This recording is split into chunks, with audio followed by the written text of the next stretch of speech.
Welcome to the good life. Again, I keep wanting to say welcome to the jungle, but it's Sueville jungle. Welcome, everybody. Hi, Benny. Hi. So is that you're going to be your Halloween outfit then? Oh. Sue of the jungle? Oh, the jungle. Oh, okay. Sue of the jungle. You're talking about the proverbial Halloween costume. Yeah. AKA It's coming up. Benny. I know. You plan all year for this, babe. And what have I done? And what have I done this year? Nothing. Zero. Oh, I thought you were. I told you that I usually go under a lot of pressure within a month to go, and I can lock it in, and then I just go for it. And then done. Yeah. Just the pressure. I love it. Well, welcome, you guys. Yes, it was the Gratitude Cafe. Now it is Clarity with Sue. Just a little switch of branding. Same love, same person, same great conversations. Still looking to help you reclaim, rediscover that authentic and genuine self. And it's new thoughts, new perspective, new ideas. Welcome, everybody. I love you guys for tuning in. Thank you so much. If you are tuning in live on terrestrial radio, welcome. If you'd like, you can join us and see us messing around on YouTube and all the social media platforms. All you got to do is go to YouTube and go to 1150 a.m. or it's Twitter and also Facebook. Is that correct, Benny? Correct. Yes. Pretty much the major platforms. All the major platforms. We're covering it all. And if you happen to miss the show, how dare you? How dare you miss the live show? Right? But I get it. If you do, you do. I know things happen. Life happens. All you got to do is go to claritywithsue.com and sign up for the newsletter, and we'll get you all the special links. Sometimes we have some free goodies. Not sometimes. There's quite a bit of free stuff that happens in the newsletter. So sign up for the newsletter and we will give you some love that way as well. So I have an amazing guest today. I'm super excited. He's actually joined the family of 1150 a few times, and we're going to have him back. He's looking around going, who, what? You know, in the radio world, they can't see you doing that. I know they can't. I know, but that's the greatest thing about it. All right, you guys, in the radio world, I'm going to talk to you about Vincent Genna, and we are going to have his wonderful little baby book here. And I'm trying to show it to the YouTube world, radio world. Sorry. It is the secret that's holding you back. Vincent, my goodness. Okay, I'm going to do the formal bio, and then we're going to jump in. We're going to get to know you, all that good juiciness about you, and get your energy and chat with you. All right. The secret that's holding you back, his latest book. Okay, let me tell you about this amazing man, about psychic therapist, spiritual teacher, and author Vincent Genna. Nope, Genna. Genna. I thought it was Genna. Soft G. Soft G. He's okay. Soft. I was watching your TV interviews. Did they get it wrong? Or I'm just getting it wrong. Genna. Go ahead. Pop in, honey. No, it's Genna. It's Genna, but people call me all different things, and at least you didn't call me what they used to call me, so I'm fine with that. But is he soft beam of light? So it's a soft G for Genna. Soft. Genna. All right. A truly authentic and gifted psychic medium with the knowledge and experience of psychotherapist and the big charming personality of a showman. And oh, yes, he does. You know, I've messed around enough. I'm just going to bring you on, sweetheart, because I can go through the whole formal bio, but I know. Just bring it on, babe. It's boring, the bio. The bios are boring. It's the live thing that matters. But I do have to say something, Sue. First of all, thank you so much for having me, but I think you got to tell me this and what it means. Your Clarity with Sue, but nobody sees this. Your background is blurred. Because it's a library back there, and they're going to be looking at all my books. Okay. Yeah, I loved it. Yeah. Oh, are you hiding the books? I'm hiding the books, but not your books, sweetheart. You get where I'm going with this, right? Okay, I love it. Absolutely. I thought that was funny for the listeners are watching it. I know it is. I know. Why is the background blurry? Well, because you'd be paying attention to the library instead of my guest. Because the background doesn't matter. It's what's in the foreground that matters. That's right. And Sue is in the foreground. So I'm kissing the book. I love it. The secret that's holding you back. Let's get to know you. The audience, they know this. I want to bring you on, and obviously you've got an absolutely beautiful personality. So let's get to know your why. How did this all start? Well, I became a psychic medium back when I was about 28 years old. It was an intention to be able to help a friend. I didn't know how to help him. At that time, I was a professional singer, actor, and dancer. And of course, my greatest claim to fame is that I was in the movie Grease with John Travolta and Olivia Newton-John. So yes, yay, right?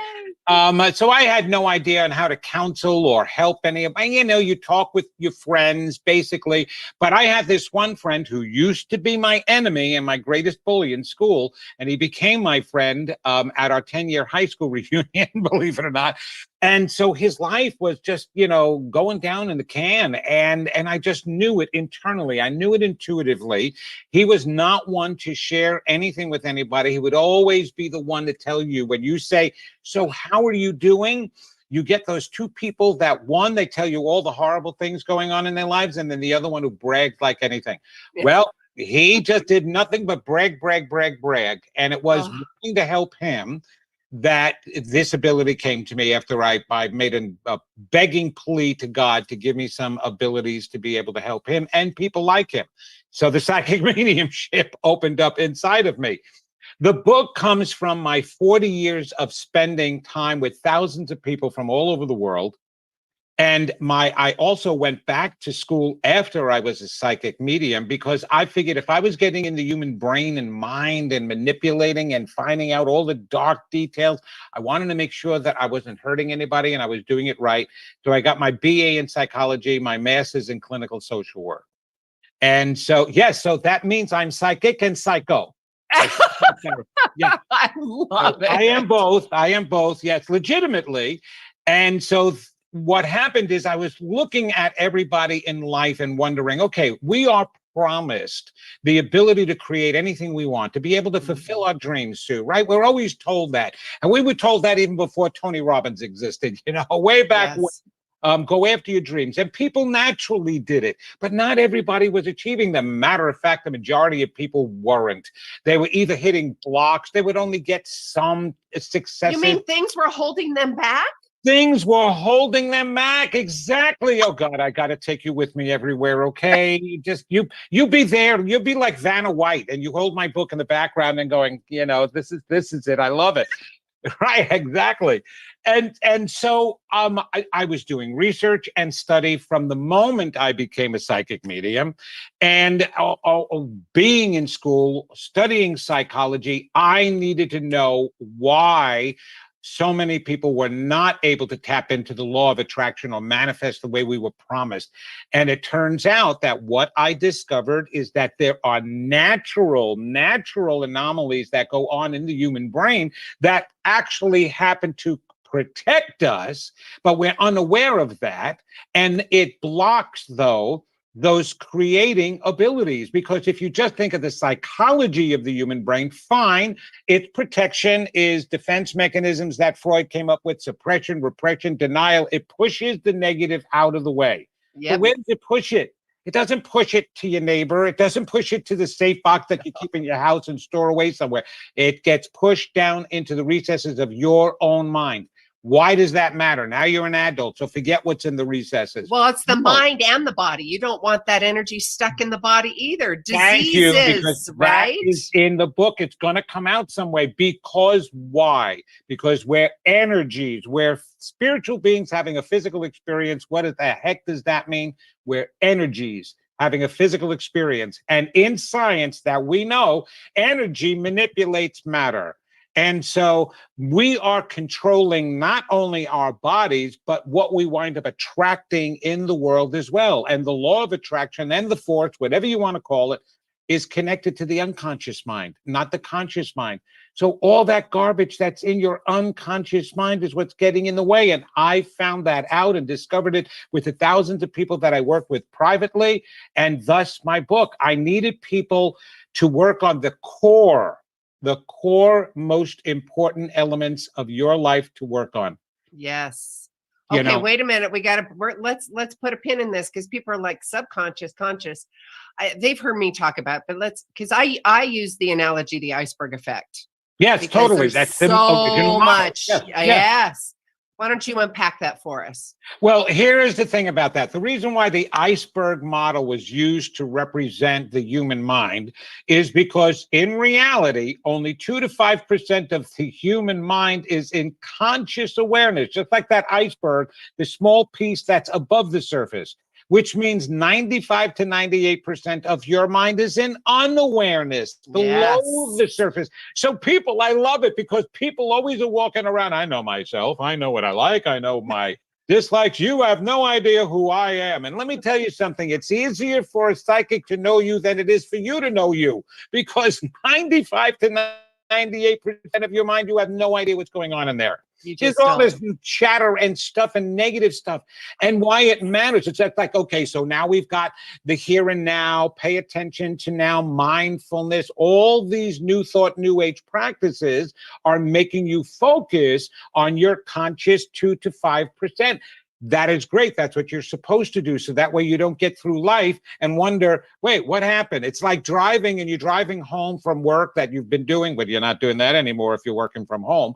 But you get home and you go, how did I get here? Right? It becomes automatic. Well, mindfulness keeps the automatic from happening. But what's most important about paying attention to the here and now is to pay attention to what you're thinking and what you're feeling. There is still stuff going on under the surface. I don't care how. Under the hood, brothers and sisters. Under the hood. Look under the hood. Oh, I love that. Under the hood. Under the hood or in the hood. Well, you can have a suism. You can borrow a suism. Yes, you under can. the hood.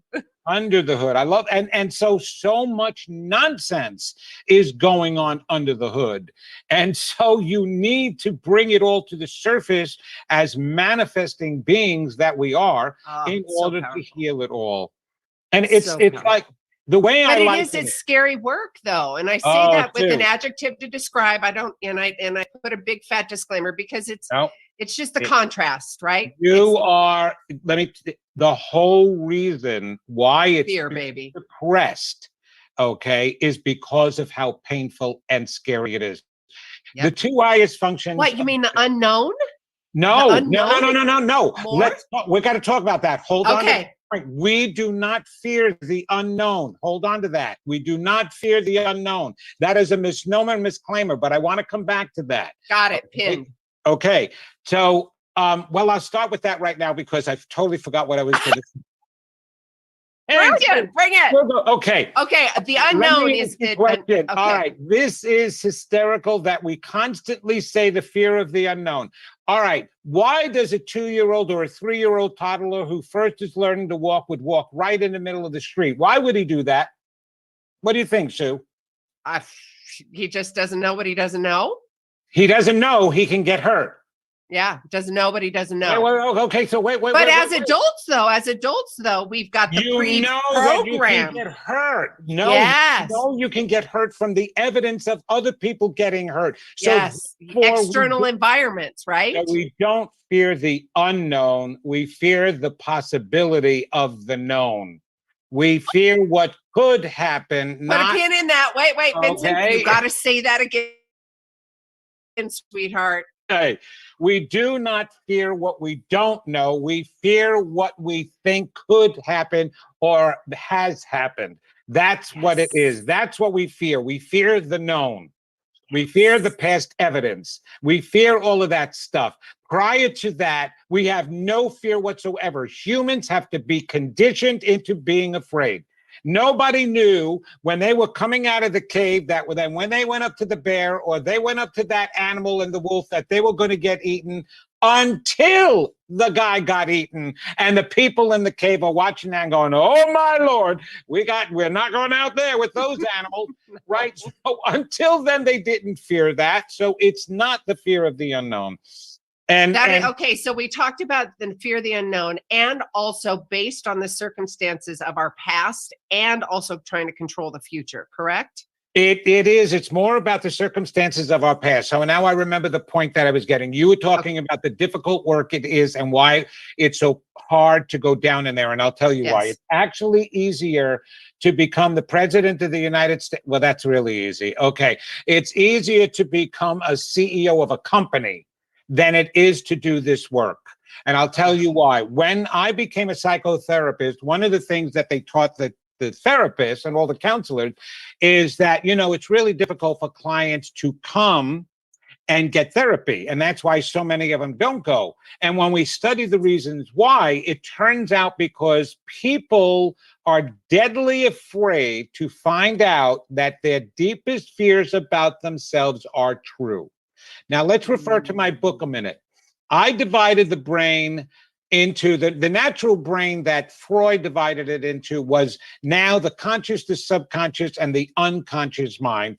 Carl Jung, his greatest student, labeled the unconscious mind the superconscious mind, because that truly, he believed, is where we're connected to a collective unconscious, the mind of God, the soul's mind that has all the answers. So that's the super part down there. I divided the brain even more so, okay, into the conscious, the subconscious, the adult-made mind, where you harbor the defense mechanisms. There you go, great picture. Right there, And then page the 53. environment-made mind, where you harbor all your negative self-beliefs. And the environment-made mind, the brain winds up creating first to get all those negative beliefs. So now people are afraid to go deep because they think they're going to get stuck at that environment-made mind where you're harboring the beliefs of, I'm not good enough, I'm not smart enough, I'm not pretty, I'm not lovable, I'm not deserving, I'm not worthy. They think that's the truth about who they are because they're so far removed from the soul's mind and the superconscious mind that's telling them, no, you're magnificent, you're divine, you're incredible. So I have a question. Yes, with that fear, but isn't there also, because I'm speaking from personal experience, go ahead. the fear of, well, if I change, they're not going to like me anymore. If I change, they're not going to love me anymore. Right. So understand that still comes, if you, having read my book, you understand I like to bring things down to the most common denominator. You are speaking my language. That's right. You've got to heal the point of hurt. The whole reason why you would even believe that they won't like me if I change is because of all the work you had to do as a child to attain love to start with.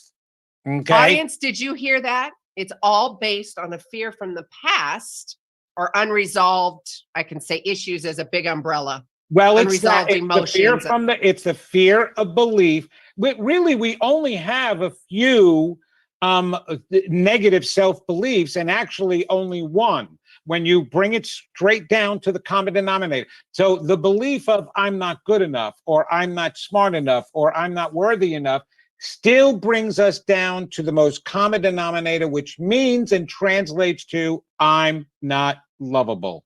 And we bring in all these other adjectives to describe our emotions and stuff. Well, it breaks the drama. Go up rather than down. So here's the two bottom line emotions. The first one was love. We were created from love. We all felt love. Bingo, that's the way it started.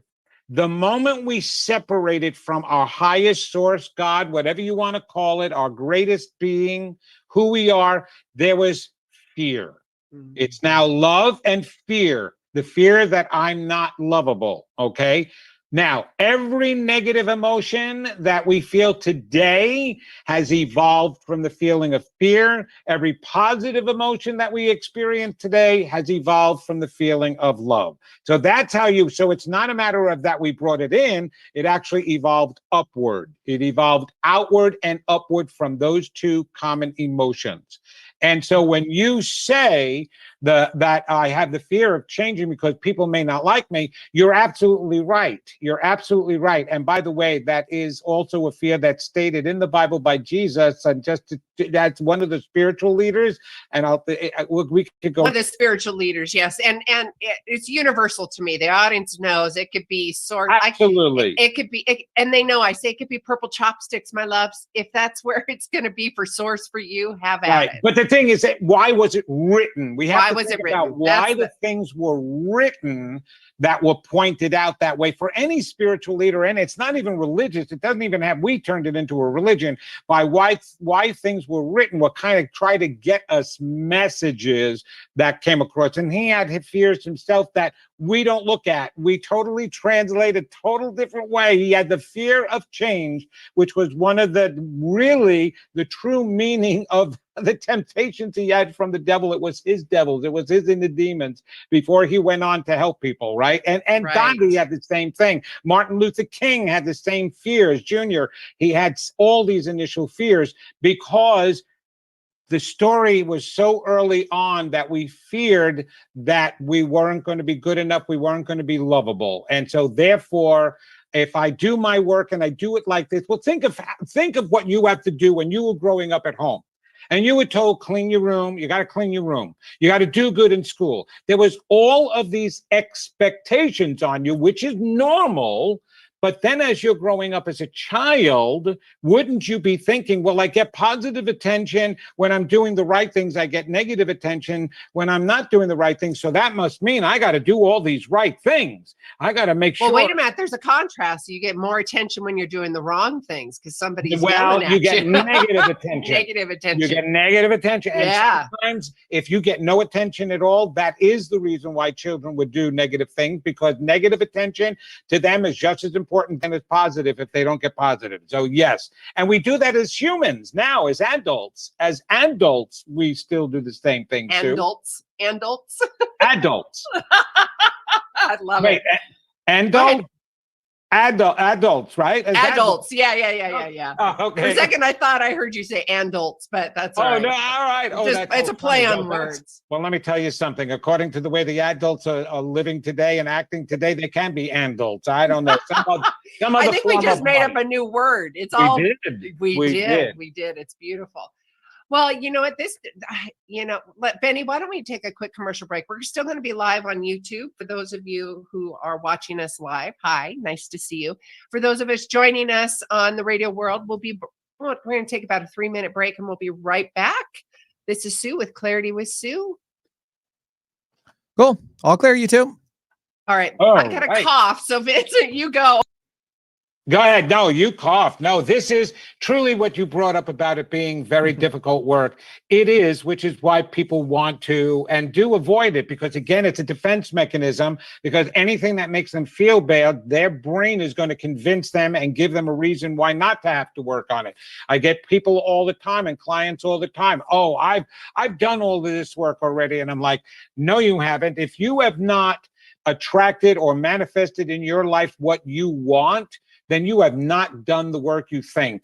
And it's amazing. And I believe it was Franklin Roosevelt who said, when you think you've done all you can do, you haven't.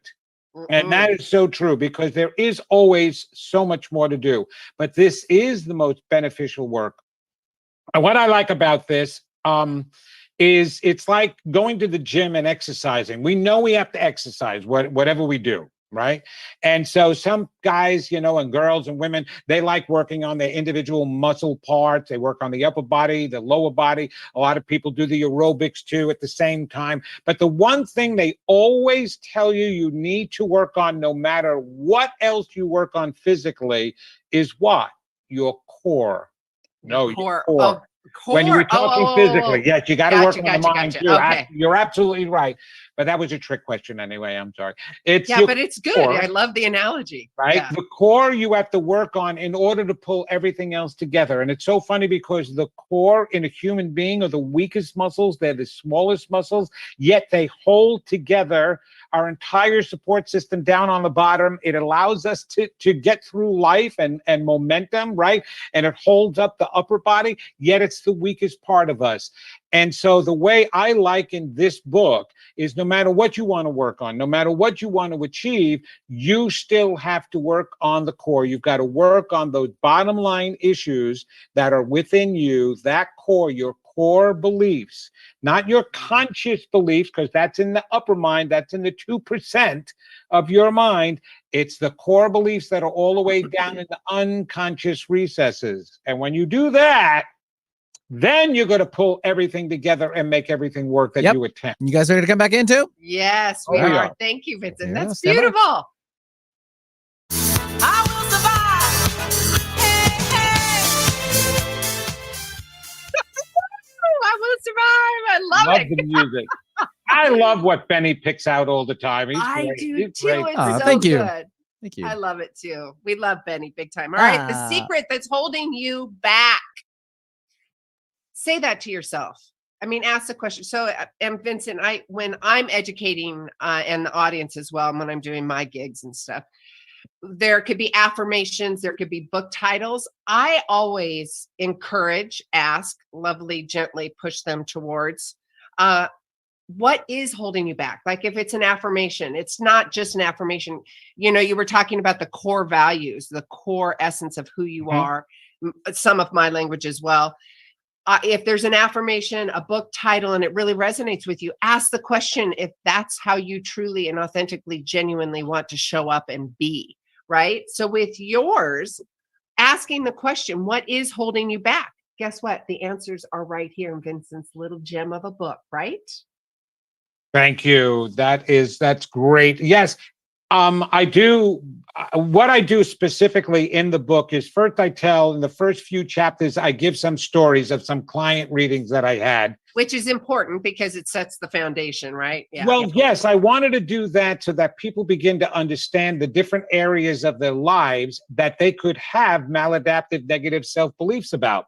And with those client stories, I totally illustrated some of those internal beliefs that they didn't even know they had. And that's one of the reasons why you go to a psychic. You just don't go to find out, am I getting that job that I'm applying for?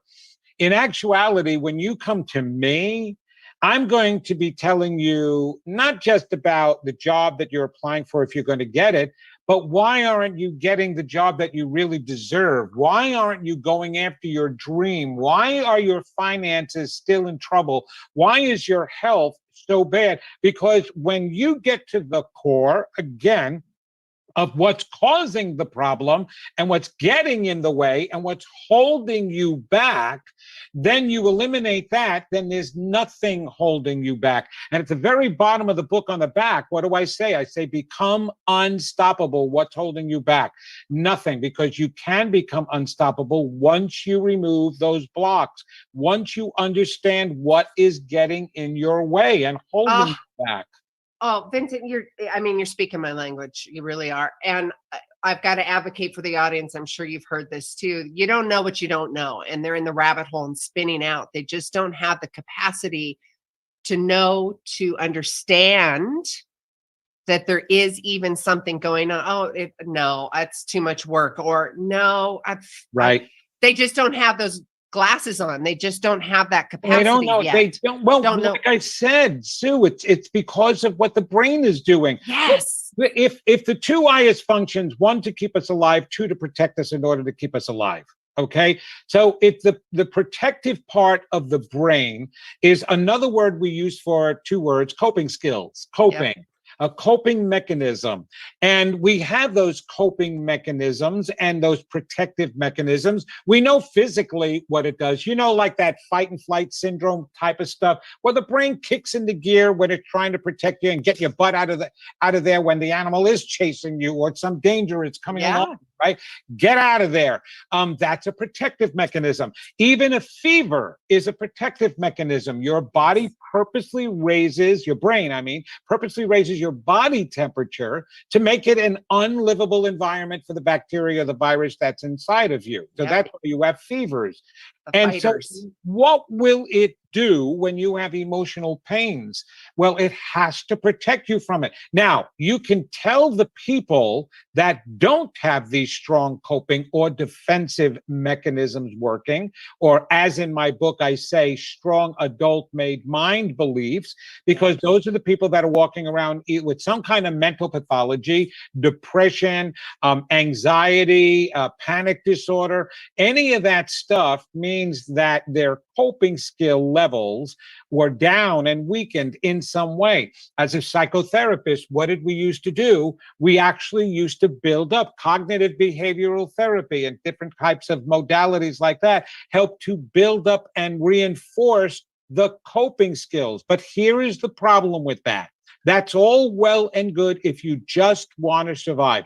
And I'm telling everybody who's listening right now, you do not need me. And actually, you don't even need Sue if you just want to survive. You'll figure it out. As a matter of fact, they have a whole television show that was based on just surviving. They do it on TV. You could do it too in life, right?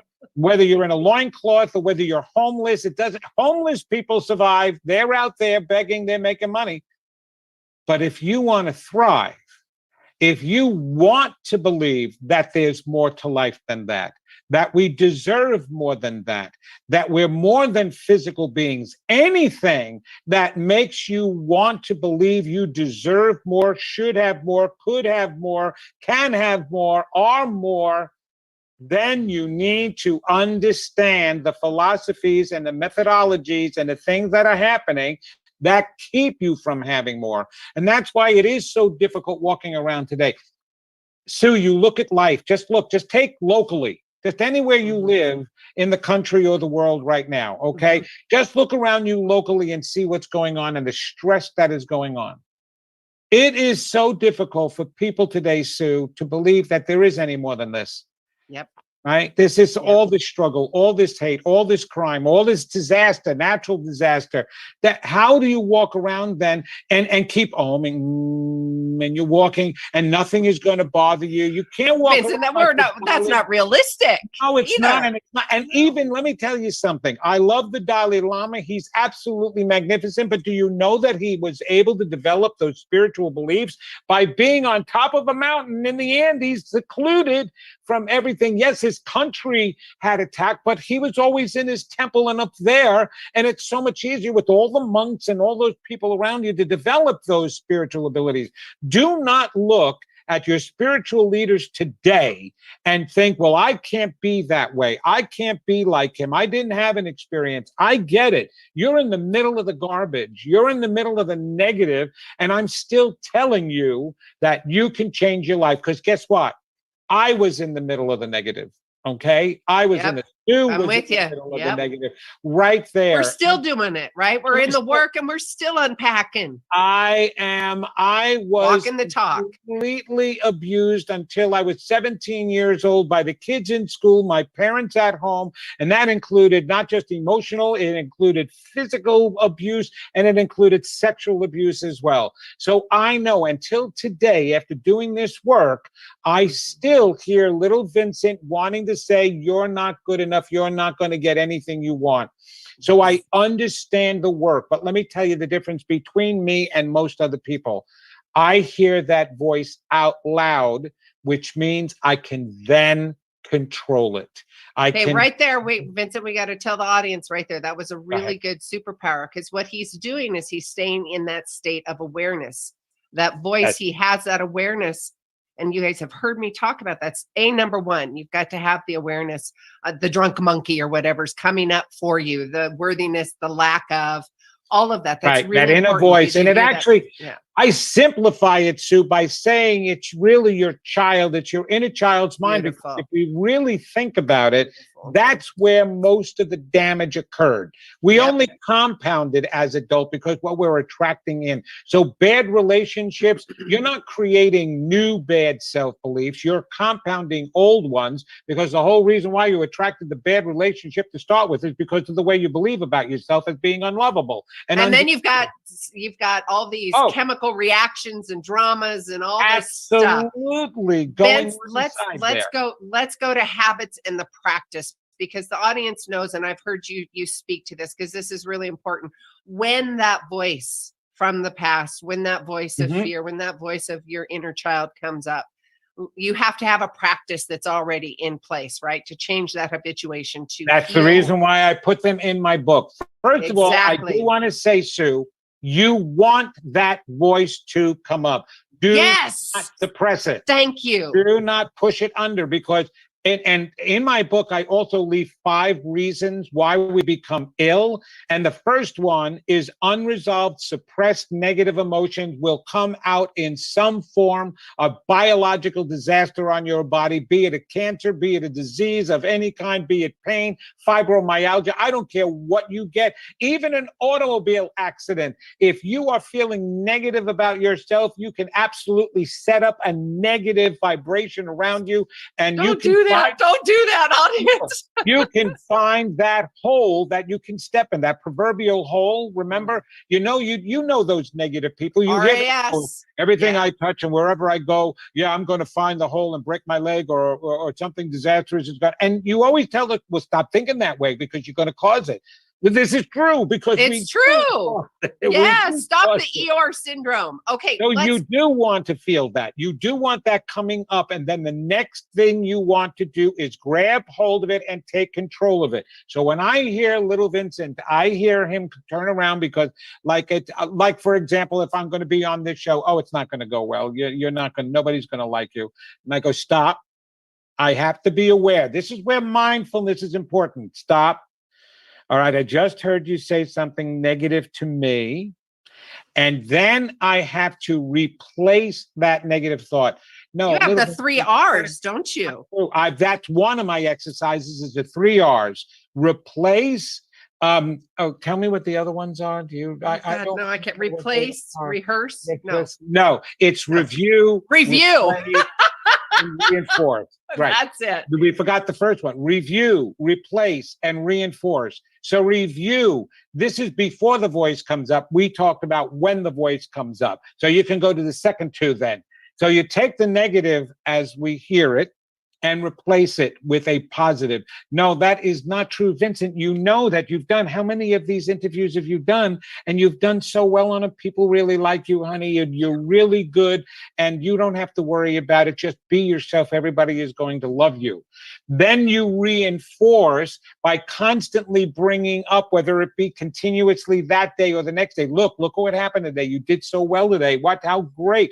Sue loved you, and everybody in the audience thought that you were the best absolute host, guest that they have ever had on your show. You know that you can embellish a little bit if you want. Absolutely embellish. And audience, if you've lost us in that whole conversation, we're talking about loving on yourself. When that inner child, that old past, that fear, that doubt, that worth, that worthiness, worthlessness comes up, you got to stop. First, you got to be really aware and mindful that it's coming up. You don't want to suppress it. You want it to come up and out. Just look at it as the observer. Just allow it and replace it. Vincent's talking about, he's got some tips and tools in his latest book, and he was just referring to his 3 R's, which was also a practice that he does and recommends in his book. And his 3 R's: review, replace, reinforce. And reinforce. And the replace and the reinforce go hand in hand. And people tell me all the time, and you always hear this at Thanksgiving time, right? Tell me if I'm right about this, where you'll see people posting on Facebook and different social media. You know, there are people in the world that don't have anything to be thankful for. They've had such a hard time in life. I understand that, and I don't want to take that away, but there is no such thing as not having a reason to be thankful. If you are breathing and you still have the capacity to think, you've got 2 of the greatest reasons right there to be thankful for yourself, because guess what? It means your soul sees you as being worthy and knows you're worthy and is giving you more time to go after and see those things. And if you're listening, if you have no money, no relationships, your health is bad, but you decide to listen to Sue's show and you decide to listen or buy my book or anything else, do you understand what that's saying about you? It means you know there's hope for yourself. Otherwise, you wouldn't even be paying attention to that. And even those who are in a desperate way, there's ways to get help to get you. So there's always a way to replace the negative with no matter what. And especially, you're not all criminals listening here. I don't think they would allow you to listen to Sue while you're locked up. I mean, but who knows? That would be a good thing, it would be a good thing. Absolutely. So there's always a reason to replace a negative self-feeling I'm no good. Look, we've all made stupid mistakes, and we can call them stupid. I saw a meme once on a church sign that I thought was great. Yes, everything happens for a reason, and sometimes the reason is you made a stupid choice. I was like, yes, because we are humans, and we're going to make those choices because that's how we grow and learn. Well, about let's, ourselves. Vince, let's, with making a stupid choice, because I think it's really important to put a, at least for me, there's no emotional charge for me when because I'm finicky about language and how I language for fine. myself. Yeah. And as like you. So with the word stupid, there's no emotional charge that is associated with that, because I don't want that to be another thing that goes into your nervous system or your BODY that says, why? I question you on that, because we say to ourselves, that was stupid. We say that all the time. That was stupid. So why? No, I don't though. I don't. Ooh, let's do this. I don't. But other people do, because I've changed the language. I don't want to, because you've done so much work. I don't want this to be that this is only for those who are on the, the warm, loving. Oh, gotcha. Okay. These are negative beliefs that we have about ourselves that we have to face. Here is the thing, and this is the truth. In the spiritual realm, in the big scheme of things, there is nothing so terrible that you could have done that cannot be forgotten, forgiven, and moved on from. And I'm talking about the worst of the worst. People always ask me, and people aren't going to like, this part either, you believe in the other side and you get to the other side, you're going to see some people there you didn't expect to see, because there is no hell. We live hell here. I'm a medium. I talk on the other side all the time to them. This is where the hell is, even though they're still learning over there. And those people who did make lower choices, and Sue, in this new thought, new age kind of movement, they are very quick to not want to use those. So they won't even use the word mistake. It's lower choice, And I'm sitting here going, damn hell no. People have made some real stupid lower choices. When you go out and party and you're drunk on your butt and you get into the car to go driving, that was not just a lower choice. That was stupid. Okay. And what does the word stupid means? It means without intellectual thought. That's all it is. And we put so high of a value on these words. That's the reason why we don't even want to admit the mistakes that we've made. Yes, that's the contrast right there, right? Yes, we feel so terrible about it. So I actually tried to even make a joke out of it to lighten up the feeling. Like I said, there is nothing that we can do so terribly wrong. That's why people don't want to fear. That is the greatest, going back to your original question, that is the greatest reason why people are afraid to do this work, because they don't want to look at themselves as feeling so terrible. I'm a piece of garbage. Look at what I've done. And I'm telling everybody right now, I don't care what you've done. You can never be a piece of garbage, because you were created from something greater. Now, you can make some choices and do some behaviors that are like that, but you as a being are not garbage. You're valuable. You're worthy. Whether your choices were stupid, whether they were high. But what you're saying, Vincent, is so juicy and sexy and beautiful, because it's like, and I've been talking about this on the show for a couple years now, it seems. It's like a big fat permission slip. You have the power. Okay, yes, you see the contrast. Yes, you've seen the stupidness or the worthlessness, whatever the language is that you're going to use, my lovely ones. Myself and Vincent were saying the same thing, that look at it, lean into it, and also heal from it, bring it up and out. That's right. And the only way to heal what needs to be healed is by recognizing and seeing it. It would be like seeing it for what it is. Don't put a Band-Aid on it. Yeah, you have the power to do this, my loves. That's the exciting thing. That's right. And you got the tools, and that's what my book was made for, is to give you the tool to do that and not be afraid to go in there. Because I have a group from, like, when you buy the book and you read it, come to my Facebook group, The Secret That's Holding You Back. People are sharing there, and they're sharing the most emotional things that are coming to the surface. Wow. And I'm sitting there going, Okay, you're thinking that that's such a dark night coming out of you. What is so dark about it? It's the feeling that you're thinking of. It's not the truth of who you are. It is just a feeling because of the thought that was implanted in your brain because of the negative messages you received from the environment. It is not truth. None of the choices you made in your life are a definition of who you are. They're more of a definition of how you feel about yourself. That is the bottom line. So the better you feel about yourself, the better the choices are going to be, the better the outcomes are going to be, the more you're going to be manifesting. And so there's where it starts. And this type of work you can do. And now here's what I love about my book now, because of the reviews I'm getting. People are just starting the book. They'll get to the first exercise, like the 3R exercise is one of the first exercises I put in there. And all of a sudden, they're having these incredible aha moments. Oh my gosh, even before they get to the exercise, Yes. realize that they never really believed what they thought they believed. Yes. Replace it with what they want to believe and truly do believe now. And they're seeing changes overnight. This one woman wrote me, and this is just an example. She wrote me and said, I read your book. I started to do the work. I didn't even finish it. The next day, I got a phone call getting my dream job and an increase in salary because I finally believed I deserved it after doing your work in your book. Right there. How instantaneous the results are.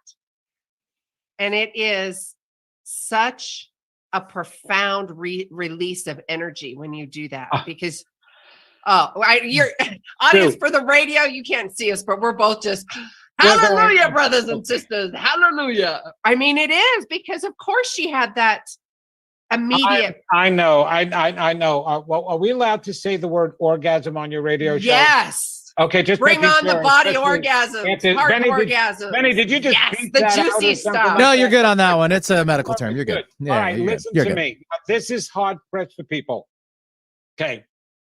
The physical orgasm was actually created because the animal kingdom, other than us, do not feel orgasms the way we do. When they're doing and they're copulating and mating, it's strictly chemical related in order to reproduce. For us, it's physical, it's a feeling to complement the emotional feeling we're supposed to be feeling about ourselves, not just the love that we're sharing, but the love that we're giving. I will tell you this right now. When you do this work and you start achieving, it is as climatic and even better than the physical orgasm. The physical orgasm only limits to the body. When you have an emotional and a spiritual orgasm, there is nothing greater than that. And I will tell you, going after this, achieving, even if it's a small thing, even if it's a matter of the dream job, but there's nothing small in our lives. That's what's incredible about this. You will feel such euphoria and an orgasm that lasts you a lifetime. Because and hold on to that feeling. Keep going. Hold on to it. Do the 3 R's with that orgasm. Yes, absolutely. I love it. You're actually feeling the godness, the spirit, the divinity inside of you when you do this work. That's the reason why I continue doing my work, because I am having orgasms on stage and online all the time. And it's even without porn. I love it. Yeah, we don't need porn. No. We don't need any of that. Heart orgasms, brain orgasms, energy orgasms, all the stuff we segued. But it's a great conversation to have because, and if you truly want a life full of juicy vitality and abundance that's for you, authentic and genuine for you, get the tools right here, Vincent's baby. There you go. I love it. It's holding you back. Sue, right you're great. You're great about it. But okay, look, this isn't about selling a book. Okay. I don't want people to think that that's all I care about is selling my book. It's about giving a message that can transform your life. Yep. Transform. That's what I want to be able to help with is transformation. Being of service. That's why you brought this to the forefront, is being of service I did. I want, because I know you can. And Yes. I want everybody to get the feeling of what I'm talking about now, that orgasm, that whatever you want to call it, that euphoria, that understanding and touching your divinity, your godness. I mean, I have done shows and events where people are hysterical crying, coming up to me and saying, you made me feel my own God within me. And it's like the first time that they've ever felt that. And I said, okay, what does that feel like? Doesn't that make you feel incredible? And now they want to continue, and they want to They bring have it the to mores. They have the mores. Yes. Neil Donald Walsh Yes. wrote In Conversations with God, book 1. And I love this and have followed this ever since. God says to Neil, I truly wish every one of you on earth were truly selfish. Because if you were, and you were only thinking of yourself, you would automatically think and do for others because of how incredible it makes you feel. And it really is. Everybody, when we use the word selfish today, they're only thinking about themselves. Oh, there's a whole connotation. They're not Yeah. even thinking about themselves. It's only a defense mechanism that's kicking in, and it makes it seem like that's all they care about, but they're not. All the people you see acting in the world today and acting out and lashing out at people, and they're saying, I got to protect myself. They're not protecting themselves. They're actually truly harming themselves more than anything else, because they feel worse afterwards. They feel like Cain in the Bible, Cain and Abel, right? They feel like that's what happens. Again, Well, those are wait, Vince, stories because you for just us. did a paradigm shift with the audience there because of that conversation. There's a shift in mentality that's got to happen with that word, right? Go ahead. Well, meaning when it's almost as if you dropped a bomb on it and said, well, wait a minute, if I have to be selfish, Yes.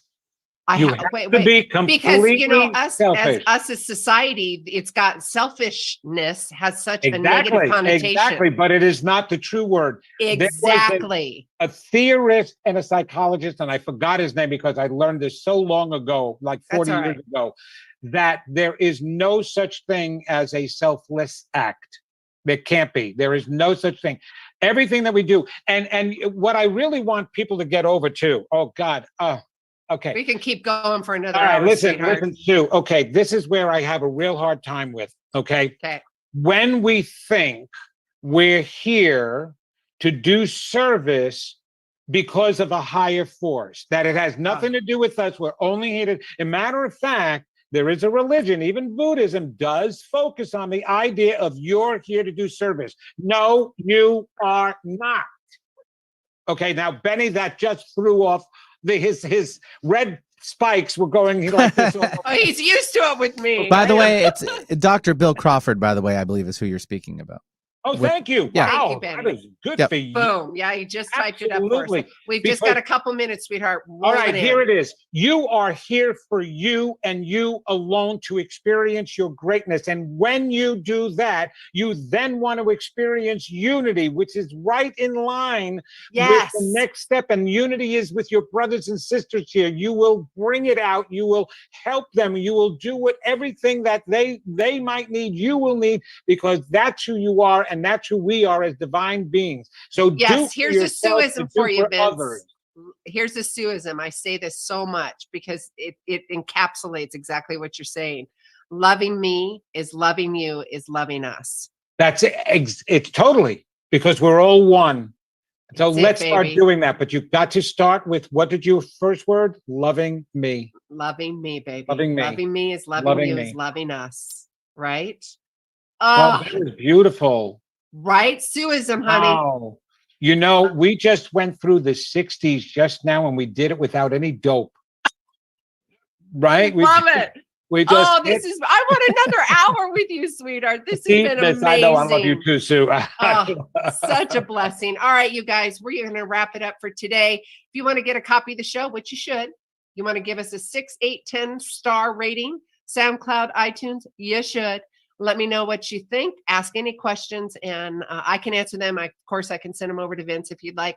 We'd love to hear from you. And Vince, so thankful for you. So appreciate you, and keep standing in the rink and loving and giving everybody these tips and tools and permission to be their greatest self. And I will. right? All they do is have to come to my website at vincentgenna.com, and that's with a Genna, and they can reach me from all places all there. over. over there, And if you yeah. guys are driving, just go to Sue, Clarity with Sue, and it's going to be in the newsletter, all that information. All right.